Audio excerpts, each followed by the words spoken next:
Suzano reverteu um prejuízo e entregou um balanço em linha com o que esperavam analistas da Reuters. A gente vai ver juntos, então, os números da companhia divulgados. Porque a empresa teve um lucro líquido de 116 milhões de reais, revertendo um prejuízo de 6 bilhões e 700 milhões de reais, sofrido no quarto trimestre de 2024.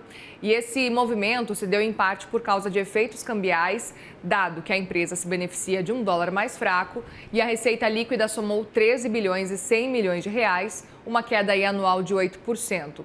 A empresa vendeu 3 milhões e 400 mil toneladas de celulose no quarto trimestre, alta de cerca de 4% na comparação anual, mas com preço 8% menor. A Suzano anunciou ainda um programa de recompra de ações envolvendo até 6,5% do total de papéis em circulação ou até 40 milhões de ações. Vamos repercutir, então, agora os números da Suzano e, claro, as projeções para o ano com o CFO Marcos Assunção. Bem-vindo, Marcos, aqui mais uma vez. Uma boa tarde para você. Boa tarde, Muriel. Prazer estar com você novamente. Quero muito saber a percepção de vocês. Antes de mais nada, o que explica esse resultado que superou essa expectativa, ainda mais levando em consideração a comparação do ano passado, principalmente, do ano, na verdade, retrasado de 2024 já. Como é que vocês enxergam esse cenário? Foi em grande parte por causa de um dólar mais valorizado? Na verdade, Muriel, a companhia teve uma performance operacional muito forte em 2025, principalmente na parte de volumes de vendas.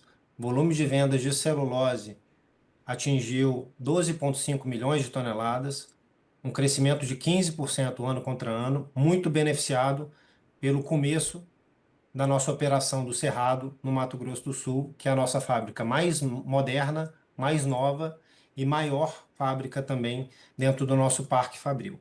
Além disso, tivemos um volume muito forte de papel, chegando a 1,7 milhões de toneladas, também um crescimento de quase 20% ano contra ano. E aí, um outro ponto muito importante foi a nossa performance de custo. A gente tem uma métrica que a gente acompanha aqui de perto, que é o custo caixa da operação de celulose. Em 2025, a gente atingiu o menor custo caixa desde 2021, mostrando, refletindo um compromisso muito forte da companhia com o aumento de competitividade, apesar de um cenário de preços da commodity de celulose um pouco mais desafiador no ano de 2025. Outro ponto também para a gente continuar repercutindo por aqui, Marcos, olhando até para o fluxo de compra, especificamente da ação, a gente está vendo que está 50% maior no pregão. A gente pode falar que é uma mudança estrutural na percepção do mercado com o objetivo de vocês ou é algo mais pontual diante aí das novidades anunciadas? Até digo para quem está nos acompanhando que a Suzano, nesse momento, lidera os ganhos do Ibovespa, subindo 10% nesse momento, 10,7%.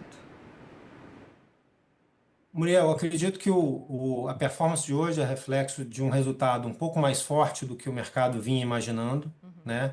E também, como eu comentei com você, de uma entrega do lado da companhia, de uma performance de custo bastante robusta, com um menor custo caixa dentro de todos os trimestres de 2025, sendo no quarto trimestre, a gente atingiu um custo caixa de celulose de R$ 778 por tonelada, e o custo caixa do ano é o menor custo desde 2021. A gente tem comentado que o ano de 2025 é um ponto de inflexão com relação ao custo da companhia. A gente teve muitas pressões inflacionárias desde a época da pandemia e a gente tem um foco, continua com um foco muito forte em ganho de competitividade em todos os elos da cadeia, desde a floresta até a parte da indústria, a logística, a parte comercial, tanto de celulose como de papel e da unidade de bens de consumo. Eu acho que o reflexo disso, neste resultado do quarto trimestre, foi bem recebido pelo mercado. Vocês mantêm também a capacidade de produção 13,5 abaixo, né, da capacidade nominal. Eu até queria saber, diante desse cenário, se para 2026 essa vai ser a projeção também e qual que é a estratégia que vocês têm pensado por trás desse cenário. Essa é uma decisão que a gente manteve, uma decisão que a gente já tinha anunciado em agosto do ano passado, que deveria demorar pelo menos até agosto de 2026, e a gente está mantendo ela até o final do ano. Basicamente, a gente quer olhar para toda a tonelada que a companhia está produzindo, que ela tenha um retorno adequado para o acionista e para o investidor. Então, a gente está comparando sempre a pior venda que eu tenho, o pior preço de venda que eu tenho, descontado todos os meus custos logísticos, com o pior custo de produção que a gente tem também, assumindo a fábrica mais cara ou o custo de madeira mais caro que impacta aquela fábrica. Quando a gente faz essa comparação, a gente prefere manter a nossa produção não a 100%, mas mantendo ela a 96,5% praticamente, por isso que a gente está reduzindo 3,5% da nossa produção, porque a gente garante ter um retorno mais adequado para o acionista, com um impacto muito pequeno na geração de caixa ou no EBITDA da empresa.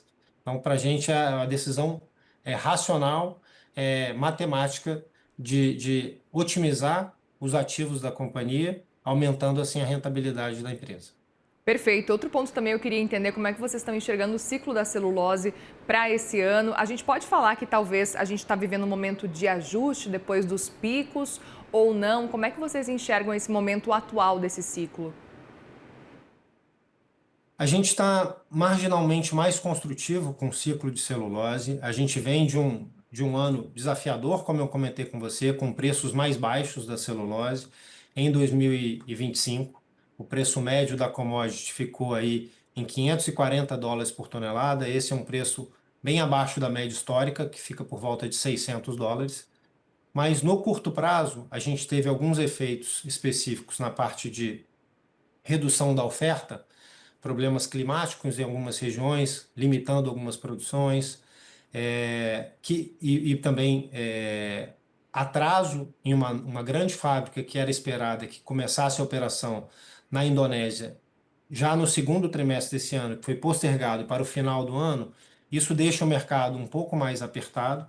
Como a gente comentou também nos nossos resultados, não só a gente, mas outras empresas terminaram o ano com níveis de estoque muito baixos. Existe uma perspectiva de fortes paradas de manutenção para a manutenção das fábricas no primeiro semestre do ano, que também limitaria um pouco a produção.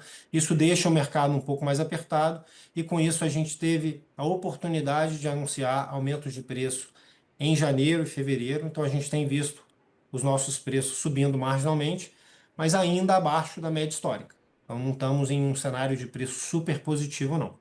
Perfeito. E olhando ainda para esse cenário, como é que vocês enxergam o papel da Suzano cada vez maior em termos aí de competitividade, até para ampliar essa competitividade nos próximos 3, 5 anos, especialmente em termos de competitividade, mas também de sustentabilidade?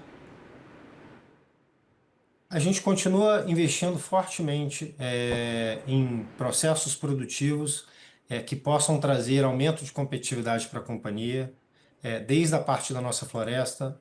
Uma das principais iniciativas que a gente tem aqui é aumentar a produtividade da nossa floresta. Isso traz um ganho gigantesco para a companhia a médio e longo prazo.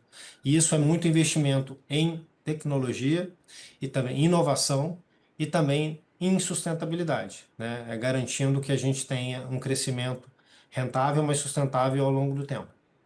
Perfeito, Marcos. Também olhando especificamente para o cenário das ações, queria entender, diante desse cenário, como é que vocês estão acompanhando e a expectativa com relação a esse programa de recompra aí, olhando em termos aí de liquidez, mas também até de retorno para os acionistas. A gente tem historicamente sido bem atuante nos nossos programas de recompra.